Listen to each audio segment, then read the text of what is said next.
qaar ka mid ah jaaliyada Soomaaliyeed iyo ardayda Soomaaliyeed ee wax ka barata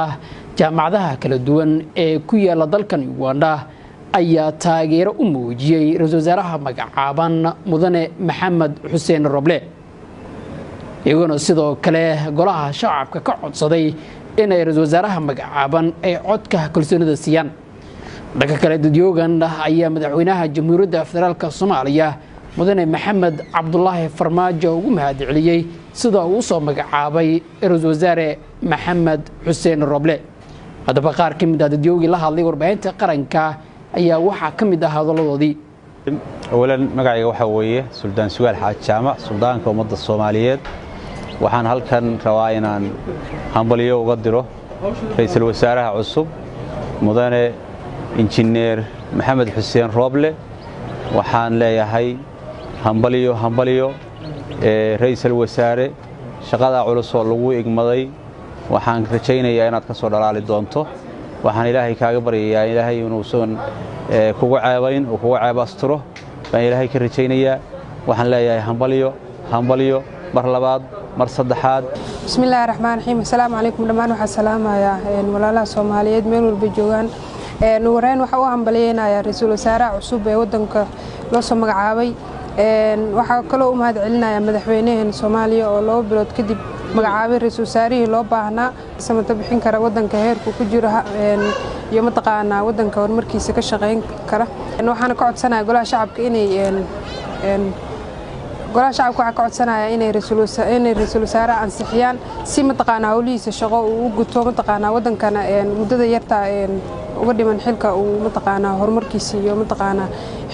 shaqooyinkiisa uu qabsado inay ansixiyaan nabadii nolol waxa leeyahay hawaarta waxaan ahay Warsaam Macalin Axmed Maxamuud oo joogo arday kamid ah ardayda wadanka Uganda wax ka barato waxaan hambaliyo u dirayaa ra'iisul wasaaraha cusub ee wadanka waxaan leeyahay hambaliyo waxaan u mahadcelinayaa madaxweynaha Jamhuuriyadda Federaalka Soomaaliya Maxamed Cabdullaahi Farmaajo oo soo magacaabay ra'iisul wasaare wadanka inuu wax fara badan ka bixin doono caqabadaha taagan oo u horeeyaan doorashooyinka aan filayno waxaan kale oo ku darayaa baarlamaanka federaalka Soomaaliya inay si degdeg u ansixiyaan ra'iisul wasaaraha cusub ee wadanka maadaama oo waqti yar uu haysto oo jaaniska uu haysto yar tahay waxaan ka codsanaynaa si degdeg inuu ansixiyaan asaga si shaqadiisa u gubto bismillaah waxa fursadan uga faa'iideysanayaa inaan u mahadceliyo madaxweynaha Jamhuuriyadda Soomaaliya Maxamed Cabdullaahi Farmaajo doorashada uu doortay transaction period kan lagu jiro ra'iisul wasaaraha cusub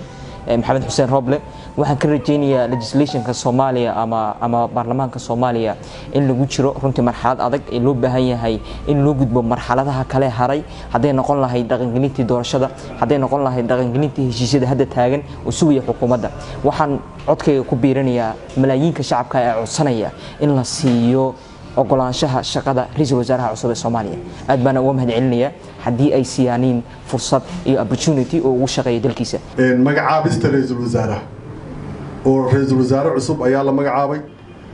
dabcan ninaan garanayo weeye waxaan isleeyahay ilaa iyo xad nin dabeecad fiican oo wax isku wadi kara uu yahay xilliga xasaasiga ra'iisul wasaaraha waxaa laga rabaa inuu u dhagan nuglaado ummadda Soomaaliyeed rabitaankooda qayladooda dhageysto waxay diidayaan u dhageysto waxa aysan qaladka ku ah isagoo dhageysanaya inuu tartiib uga qanciyo waxan inaysan istaahilin ummadda Soomaaliyeedna waqtigan kala xaaladda lagu jira oo siyaasadeed in aysan wadanka saamayn taasna waa kula dardaarmaya ra'iisul wasaaruhu hambaliyo waxaan halkan uga hambaleynayaa anigoo ah gudoomiyihii hore ee ardayda Soomaaliyeed dalka Uganda Maxamed Amiin Barre ra'iisul wasaaraha cusub ee loo magacaabay runtii sidaan profilkiisa iyo taariikhdiisa aan ku hayo waa nin aqoon-yahan ah waa nin muwaadin Soomaaliyeed ah waa nin dalka iyo dadka diintiisa jecel waa nin wax badan soo qabtay in badan oo soo shaqeeyay waxaan leeyahay mudane ra'iisul wasaare hambaliyo kuwa hambalyeynaya xilka lagu igmaday waxaan ku leeyahay Allah ku fududeeyo insha Allah taala waxaad ku soo aaday waqti xaalad adag oo kala guur lagu jiro marka Allah ka dhigo kii dalkaas ma tabixin lahaa insha Allah taala bismillaahir rahmaanir rahiim magacaygu waa Cabdimajid Abdurrahmaan Salaad gudoomiyaha ardayda Soomaaliyeed ee dalka Uganda aniga oo fursaddan ka faa'iidaysanaya waxaan halkan uga hambalyaynayaa ra'iisul wasaaraha cusub mudane maxamed xuseen rooble oo ruuxantii leh background aad u fiican oo ruuxantii waxaa weeye experience iyo khibrad u leh u adeegidda bulshada waxaan rajaynayaa in uu noqdo mas-uul Soomaaliyeed oo ruuxantii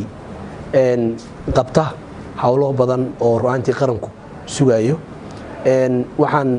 u mahadcelinaynaa madaxweyne maxamed cabdullaahi farmaajo oo ruuxantii mas-uul u qalmay positionkaas ama xilkaas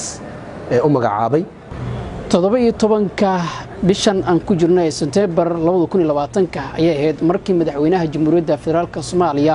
mudane maxamed cabdullaahi farmaajo ra'iisul wasaaraha dalka u magacaabay maxamed xuseen rooble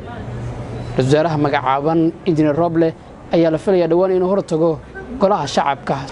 si uu u weydiisto cod kalsooni ah Yuusuf Maxamed Macalin Kashmiir raadiyaha telefishinka qaranka Soomaaliyeed Kampala